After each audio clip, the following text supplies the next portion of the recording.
Okay, next question. What about the Red Sea crossing? If a whole army drowned in the water, don't you think we'd find some proof of that?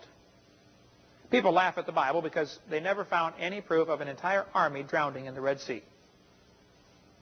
Well, the Bible says in Exodus chapter 14, God told Moses to go over and encamp by the sea. What sea was that? People say, well, it's the Red Sea. That's correct. But the Red Sea has two branches to it. It says the waters were a wall unto them on the right hand and on the left. Some of the modernists will say, well, it's actually just the Reed Sea, and the wind came. The water was very shallow, and the wind blew the water away, and they walked across on the shallow water. But that's an even bigger miracle. The whole army drowned in ankle-deep water. I can see Pharaoh now. Hey, everybody lay down, stick your head in the water, and don't come up till I tell you. Plus, the water was a wall on the right hand and on the left. Okay, it was a miracle. I can't explain it other than a miracle. But the Bible says God took off their chariot wheels in Exodus 14:24 and 5. He took off the chariot wheels. And then it says the water came back and covered the chariots. Well, surely there'd be some proof of this, wouldn't there? Well, if you look at the Red Sea, you see this map here. Here's Egypt. This is what's called the Sinai Peninsula. The Red Sea down here comes up and branches to the left into the Gulf of Suez, and it branches to the right into what's called the Gulf of Aqaba. Look on any Bible map, you'll see what I'm talking about. I think the children of Israel went all the way across what is called the Sinai Peninsula and encamped by the sea right there by that red dot. Let me show you what this area looks like from a satellite photo. This is coming from a kind of oblique angle, but this is the Gulf of Aqaba over here. The Gulf of Suez up here on top. Right there is a gigantic beach. These little squares you see on here are actually factories. You come out of the mountains right over here to the right. There's a dry riverbed called a wadi. Comes out of the mountains, and there you are stuck right against the Red Sea. Mountains behind you, one valley to walk through, and Pharaoh's army coming through the valley.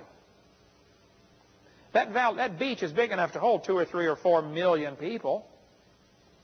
So everybody camped out on the beach next to the Red Sea and said, okay, God, what are you going to do now?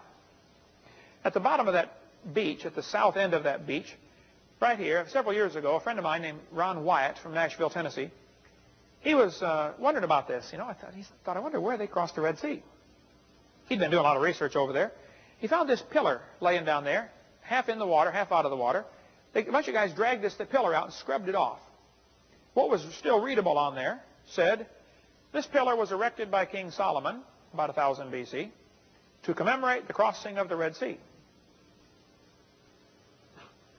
People have been looking in the Gulf of Suez for years and years. They've been looking in the wrong place. They crossed the Gulf of Aqaba.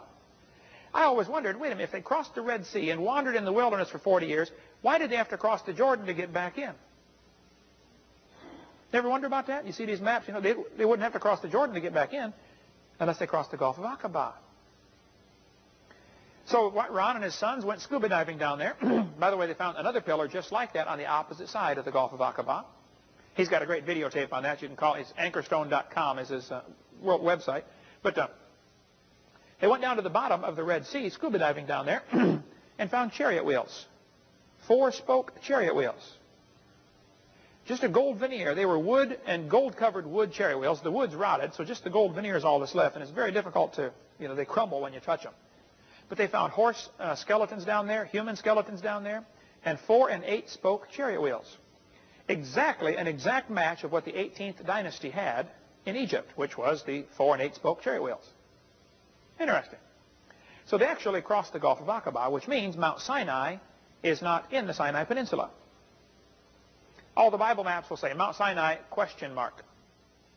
If you look at any map, you can see over here to the right, there's a mountain called Jabal al-Lawz, which means mountain of laws. It's over in Saudi Arabia. Here's a picture of it. The top of it is black. The Bible says the mountain burned and smoked when Moses went up there to get the 10 Commandments. Remember that?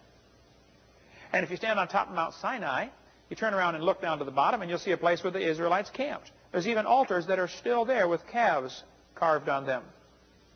They're still there today, folks. It's over in Saudi Arabia. Then God told Moses to smite the rock. and water would come out. If you look out across the prairie from this Mount Sinai area, you will see this gigantic boulder sticking up. It's 5 stories high, sticking up out of the middle of nowhere. As you get up closer to it, you see it has been split down the middle. When you get real close, you'll see not only is it split down the middle, just enough for a person to squeeze through, there are erosion marks on both sides of this crack. Water came pouring out of that rock. We get the picture of everybody lining up with a cup, water dripping out of a rock, everybody. How long is it going to take to water 2 or 3 million people that way? The water came pouring out. There were rivers and lakes running out for miles. Brown covers all that in his video.